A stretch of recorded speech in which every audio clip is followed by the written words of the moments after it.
কারণ স্টুডেন্ট হিসেবে তোমাদের প্রধান দায়িত্ব হচ্ছে পড়াশোনা। হ্যাঁ, শিক্ষার্থী, তোমাদের দায়িত্ব কি? পড়াশোনা করা। আমাদের বন্ধুরা, আমাদের সিনিয়র জুনিয়ররা যারা জীবন দিছে, দেশের জন্যই তো দিছে, তাই না? তাই তো, একটা সুন্দর দেশের জন্য। একটা সুন্দর দেশ কখন হবে?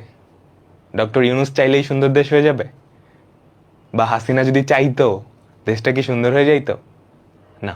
একটা দেশ তখনই সুন্দর হবে যখন আমরা প্রত্যেকে প্রত্যেকে সুন্দর হই, নিজেদের দায়িত্বগুলা ঠিকঠাক পালন করি। হ্যাঁ, তুমি চিন্তা করো, বাংলাদেশ একদম দুর্নীতিতে একদম শীর্ষে চলে গেছিল। কেন? কারণ যার যেটা দায়িত্ব ছিল কেউই সেটা পালন করতেছিল না।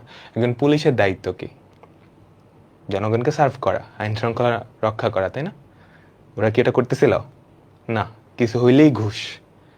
কিংবা সরকারি অফিসে, তুমি যে কোনো সরকারি অফিসে যাও, কিছু করাইতে গেলেই দেখবা চা পয়সার টাকা লাগবে, চা পানির টাকা লাগবে, ঘুষ লাগবে।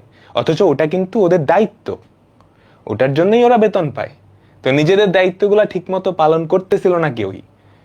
এই জন্য এই দেশটা আস্তে আস্তে আস্তে আস্তে মানে ওই সবগুলা অবহেলার কারণে এই চূড়ান্ত পর্যায়ে গেছে। তো দেশটাকে সুন্দর হওয়ার জন্য আমাদের নিজেদের দায়িত্ব ঠিক মতো পালন করতে হবে সবাই। হ্যাঁ, নিজেদের দায়িত্ব বলতে যে শুধু পড়াশোনা এরকম না। তুমি রাস্তা দিয়ে যাচ্ছ, একটা চিপস খাচ্ছ, চিপসটা কি রাস্তায় ফেলা তোমার দায়িত্ব? না। কেউ যদি ফেলে, ওটা নিষেধ করা তোমার দায়িত্ব, তাই না? তো নিজেদের দায়িত্বগুলো আমরা ঠিক মতো পালন করলেই ইনশাল্লাহ আমাদের দেশটা অনেক সুন্দর হয়ে যাবে। ওকে।